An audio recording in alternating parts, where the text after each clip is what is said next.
Bismillahirrahmanirrahim. Alhamdulillahirabbil alamin arrahmanir rahim maliki yaumiddin.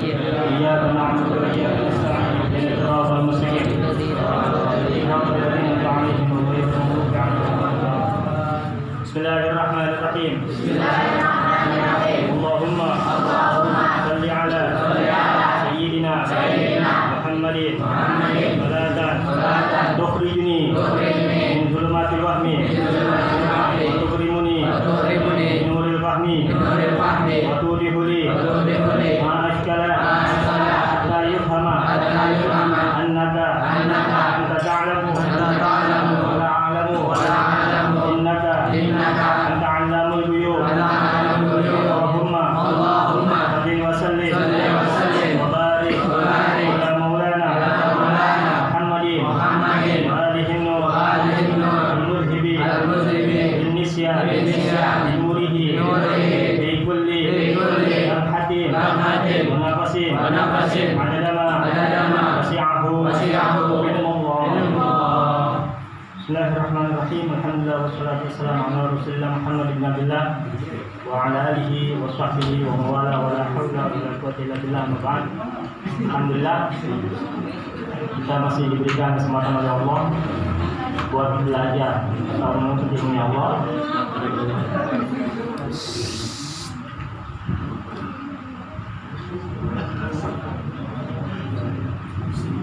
Mudah-mudahan apa yang kita niatkan, apa yang kita cita-citakan, apa yang kita hajatkan kita berikan kepada Allah Subhanahu wa taala. Kita lanjut dari pelajaran selesai. Bismillahirrahmanirrahim.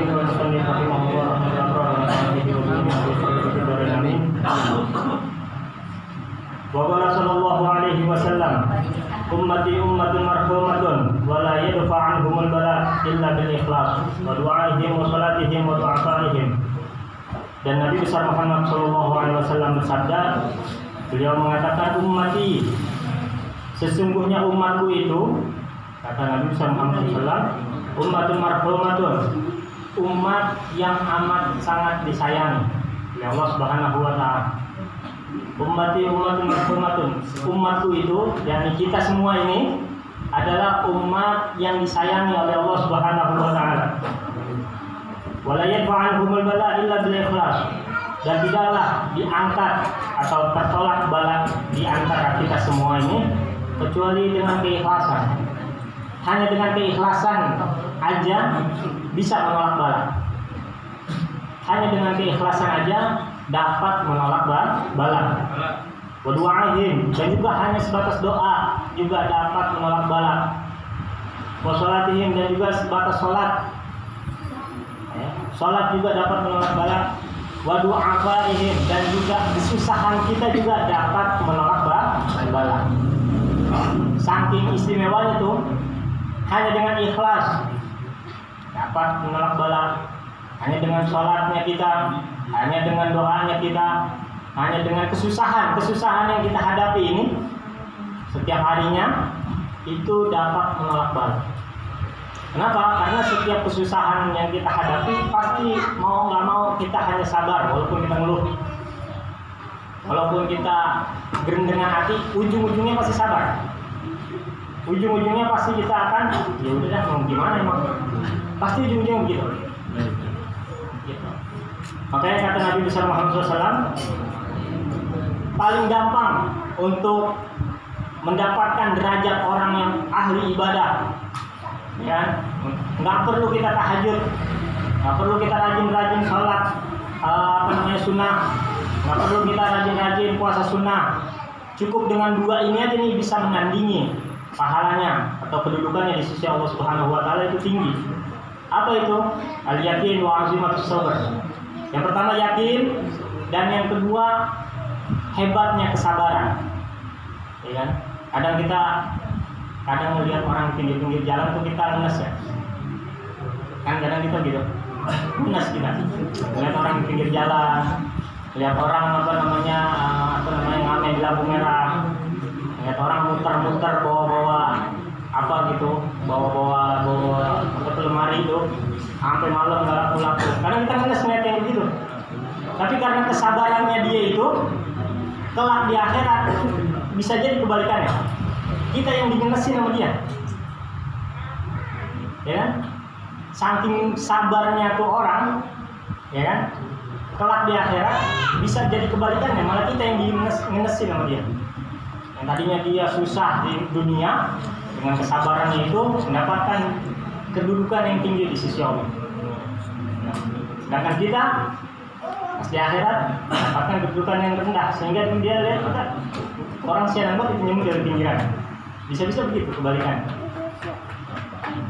Makanya sabar ini adalah sesuatu yang amat sangat dahsyat. Emang susah untuk menjalin sabar, itu susah. Pasti ngeluh, pasti capek. Ya itu harus dijalani. Namanya hidup adalah harus mau nggak mau harus diuji. Kita hidup di dunia, mau nggak mau harus diuji. Ujiannya bermacam-macam. Yang suami diuji dengan istrinya, yang istri diuji dengan suaminya, yang orang tua diuji dengan anaknya, yang anak diuji sama orang tuanya. Udah semua ujiannya berbeda-beda. Jangan kita lihat itu orang kira nggak punya ujian, nggak ada. Orang selagi masih hidup pasti punya ujiannya. Karena emang itu tujuan hidup, untuk diuji. Karena kebahagiaan kita bukan di dunia. Kemudian kita lanjutkan. Waqad ja'at ahadits katsiratun tadullu ala kufri tarikis shalah. Dan juga telah banyak datang hadis-hadis yang menunjukkan tentang kafirnya orang yang meninggalkan sholat. Jadi memang orang yang meninggalkan sholat itu hukumnya kafir sebenarnya. Orang meninggalkan sholat secara sengaja itu sebenarnya hukumnya kafir. Mau nggak mau. Akhadha biha katsirun min as-sahaba minhum Umar bin Khattab, Abdurrahman bin Auf, Mu'adz bin Jabal, Abu Hurairah, Abu Mas'ud, Ibnu Abbas, Jabir, Abu Darda radhiyallahu anhum. Ya kan? Itu semua telah diriwayatkan tuh oleh para sahabat tuh. Dan disebutkan tuh semua udah meriwayatkan bahwa orang yang meninggalkan sholat itu adalah hukumnya kafir. Tapi Abu Katsirun as-Salaf minhum Imam Ahmad bin Hanbal, Ishaq bin Rahawai, wa Abdullah bin Ibn Bar, wa Nakhai wa jama'atun katsirun. Dan juga para salaf, ulama-ulama terdahulu juga selalu membawakan, selalu memberitahukan, selalu memberikan arahan, memberikan peringatan terhadap orang-orang yang meninggalkan sholat bahwa hukumnya meninggalkan sholat itu adalah kafir.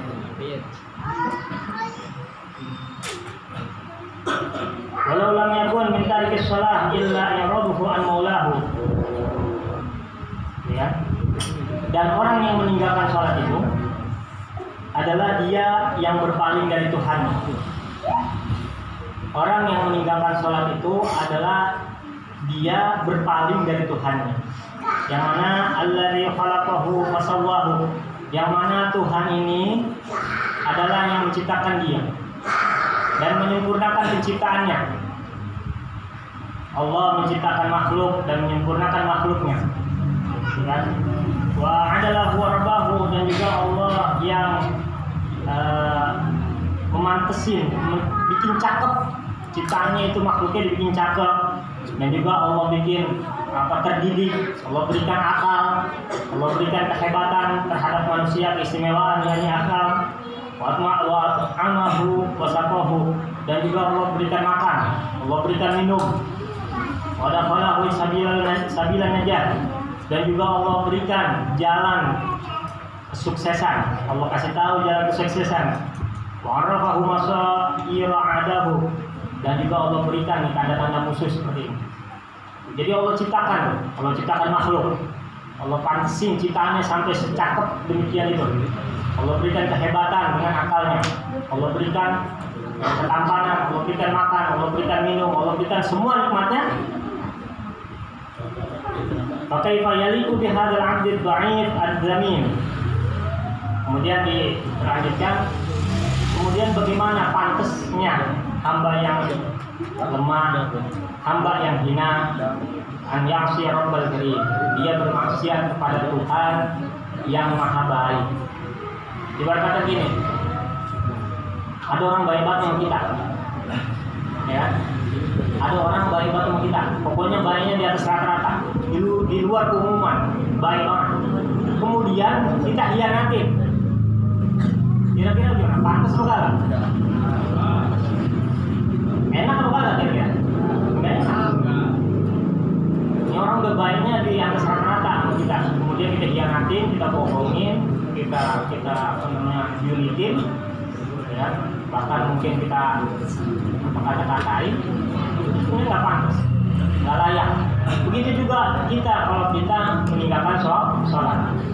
Ketika kita meninggalkan sholat, sama aja kita berpaling dari Allah. Yang mana Allah sudah memberikan segala sesuatunya terhadap kita nih, ya kan?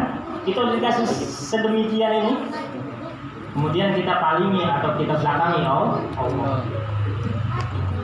Oke, terkadang dengan dalih mencari rezeki. Dalih mencari rezeki dengan melupakan sang pemberi rezeki. Itu harus, ini fungsinya ngaji itu. Kalau kita lupa, kalau kita maksiat, kalau kita kelewatan, ngaji ingat lagi. Iya. Bukan hanya antum, termasuk yang ngajar juga begitu. Biar gimana pun yang ngajar manusia, guru manusia. Gitu. Manusia pasti salah, pasti maksiat. Toh kalau misalkan orang tersebut, seorang guru tersebut misalkan mendapatkan keistimewaan kedudukan di sisi Allah jadi wali, orang yang istimewa di sisi Allah, pun beliau juga bisa jatuh dalam salah. Karena kedudukan wali itu hanya mahfuz, sebatas dijaga sama Allah, bukan nabi. Kalau nabi maksum, nggak mungkin bermaksiat. Tapi kalau manusia pasti bermaksiat, walaupun itu wali, pasti ada salah. Nah, fungsinya kita belajar seperti itu. Tadinya kita salah, tadi kita kelewatan, ngaji, oh dengar, ingat lagi. Oh iya, salah. Oh iya, sampai kapan? Sampai kita meninggal. Ngaji sampai meninggal. Enggak setengah-setengah, enggak udah nikah, udah kerjaan, enggak seperti itu. Dan khawatirnya pasti penyesalan itu di belakang ya, pasti.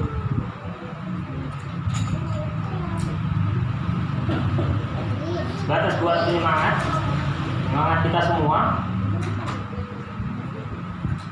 Anak baru mulai ngajar bapak-bapak, udah berjalan beberapa minggu.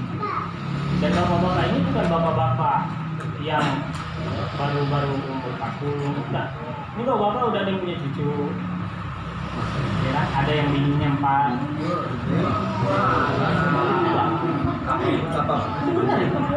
Ada yang ngomong gitu. Dia bini 4, kartu keluarga nggak punya, KTP nggak punya orang dulu banget tuh. Kartu keluarga nggak punya, KTP nggak punya. Sekarang bini yang kelima kalau nggak salah. Ada nggak jadi? Dan yang tahu, dua cukup. Mereka baca Iqra, tahu Iqra berapa? Ini bukan ngomong orang, ini buat sebatas penyemangat kita yang muda-muda. Masih waktu banyak, buat motivasi kita, waktunya banyak. Ya, mereka baca Iqra itu yang pertama ada yang Iqra 1, yang kedua ada yang Iqra 2. Dan lebih hebatnya lagi, itu RT-nya ikut ngaji baru Iqra 4. Itu udah beberapa minggu udah mulai.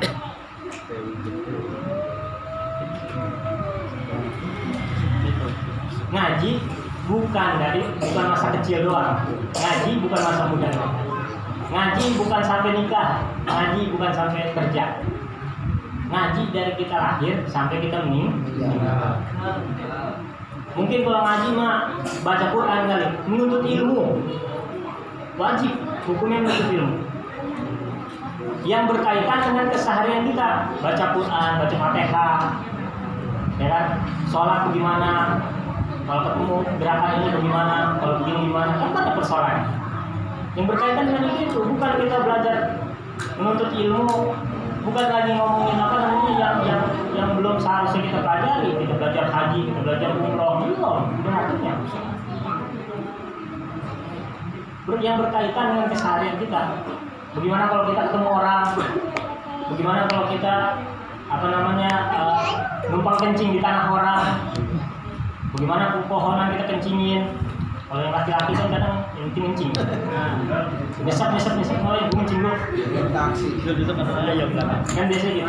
Bagaimana kalau kita kencingin tanah orang? Bagaimana kalau kita kencing di pohon? Itu semua ada pembelajarannya. Jadi jangan sampai seperti itu. Maksudnya jangan sampai seperti itu. Nyesel nantinya. Gak bisa baca, gak bisa ngapa-ngapain. Dan bahkan minta ajarin apa buat ajarin sholat mayit. Nah, ini kan kesian kan seperti itu. Nah, kita yang masih muda, masih sehat, ngaji. Jangan nunggu waktu luang ini kalau ada waktu luang. Luangin waktu. Bukan nunggu waktu luang, salah. Waduh, saya kerja bang, belum ada waktunya. Iya, nggak bakal dapat waktu karena setelah kerja capek. Besok pun bangun pagi, misalkan gitu. Luangin waktu. Dan jangan malu kalau mau belajar, jangan malu sama siapa kita belajar aja. Mau kita butuh, kita ini butuh. Jangan sampai kita posisiin diri kita ini seakan-akan kita nggak butuh. Yang dikhawatirkannya kita menampilkan atau kita belakang lagi seakan-akan kita nggak butuh, padahal sebenarnya kita butuh. Akhirnya yang tadinya ngajarin semangat, lihat yang diajarin nggak butuh, kayaknya tinggal. Itu yang dikhawatirin ya. Jadi mumpung masih ada yang ngajarin, mumpung masih muda, ya masih semangat. Jangan sampai yang sekarang baru muda ya. Ini saya malam baru mulai lagi tambahan satu. Alhamdulillah tambahan murid satu. Cerita girama tuh orang. Ya, baru mulai. Kedua cipta dua nggak tahu. Cipta pertama yang paling akhir dari abad saja sampai ya. Kita mau dari pertama video kan kita nggak tahu apa. Ini benar dari halaman pertama. Ini kan kesian gitu. Jangan sampai seperti itu nih. Sayang, makanya suatu hal yang wajar sih Nabi bilang tuh kelak tuh di hari-hari akhir tuh zaman kita sekarang tuh umat Islam tuh banyak tapi seperti buih di lautan yang cuma set habis digoyang gitu doang habis. Kita ini banyak tapi kosong. Jangan sampai seperti itu. Lagi yang muda. Enggak dilarang main tuh enggak dilarang. Siapa yang larang main? Kita main Mobile Legends, PUBG, pagi. Main di sini nggak apa-apa. Main di ISN nih, main PUBG nggak apa-apa. Begadang di sini nggak masalah. Apapun yang pasang wifi di sini. Mau wifi? Jangan main di sini. Itu main nggak dilarang. Cuma waktunya main. Waktunya ngaji, waktunya belajar, waktunya kerja, waktunya pacaran. Kan orang sekarang nggak bisa dilarang pacaran. Diatur, waktunya diatur. Waktunya kita refreshing, istirahat. Jadi semua kebagian. Kalau kita bisa ngatur waktu seperti itu, insya Allah nantinya kita bakal jadi orang yang sukses. Gitu. Dan yang tadi dijelaskan, sebenarnya Allah sudah memberikan jalan kesuksesan. Gitu. Jalan kesuksesan itu Allah diberikan. Tinggal bagaimana kita ini mau apa kagak gitu doang. Jalannya ini udah ada. Apa jalan kesuksesan itu? Satu, jangan tinggalin sholat. Kedua, jangan tinggalin ngaji. Mau bagaimana kehidupan kita misalkan masih belum bisa ngurangin mabuk minuman, misalkan masih belum bisa ngurangin delek, belum bisa ngurangin ngejaga daripada pacaran, ya jangan tinggalin ngaji, jangan tinggalin sholat. Paksain, kudu dipaksain. Kalau nggak dipaksain nggak bakal ada perubahan. Kesian. Kan? Iya, ilmu kudu tuh namanya ilmu kudu dipaksain. Jadi begitu, bagaimana sih layak apa kagak nih? Tadi dijelasin layak apa kagak nih? Hamba yang lemah, hamba yang hina, dia bermaksiat kepada Allah yang baik, yang maha penyayang, yang Allah sudah memberikan segala sesuatu untuk kita. Kan kayaknya nggak layak gitu, nggak pantas. Walaupun kita masih bermaksiat, kita ngaji lagi. Makanya itu pengajian tuh benteng kita, hisn kita tuh benteng kita tuh pengajian. Nah, kalau kita di luar lupa, dulu ngaji ingat lagi, di luar lupa, dulu ngaji ingat lagi.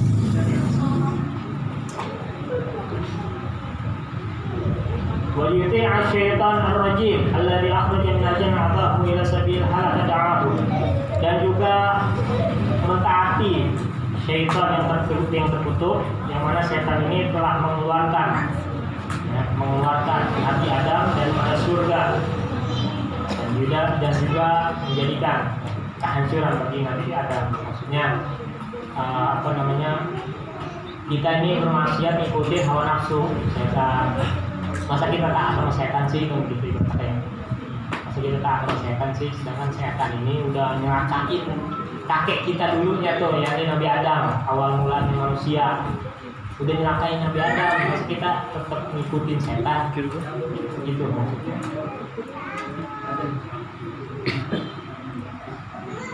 Setan iblis, nah, ini makhluk-makhluk terpintar tuh setan iblis. Iblis itu gurunya para malaikat. Jangan salah. Makanya tatkala kita belajar nih, terkadang tuh kalau orang baru ngaji, ya, merasa paling hebat, merasa paling bisa, merasa paling ini gua nih. Biasanya gitu. Kalau orang-orang baru ngaji itu pasti itu nggak mungkin kan? Karena memang dijelaskan dalam kitab juga begitu. Orang yang awal-awal baru ngaji itu pasti merasa ini gua nih, yang lain kagak. Gua dong dah orangnya paling hebat, paling bisa, memang nggak ngerti ilmu. Itu udah seperti itu.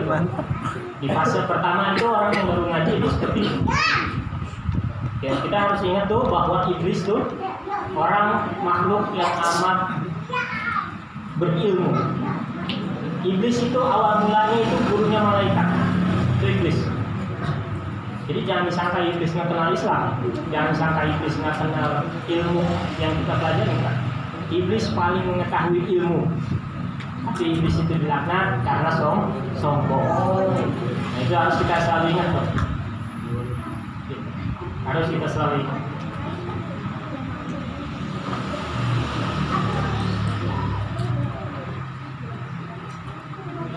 Cukuplah sedikit aja.